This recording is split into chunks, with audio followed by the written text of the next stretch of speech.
নির্বাচন হবে, নিঃশব্দ বিপ্লব শুরু হয়ে গেছে। বিপ্লব দেবে, বিদায় ঘন্টা বাজা শুধু সময়ের অপেক্ষা।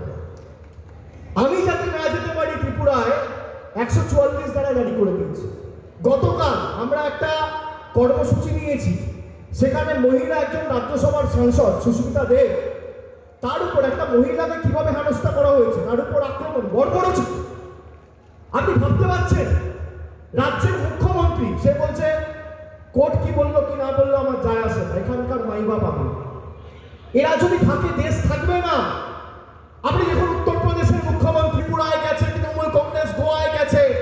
আমি দায়িত্ব নিয়ে আপনাদের বলছি, দল আমাকে সাধারণ সম্পাদক করেছে। আগামী 3 মাসের মধ্যে আরো 5টা রাজ্যে আমরা ঢুকবো, বিজেপি রাজ্যে যাব, বিজেপিকে হারাবো।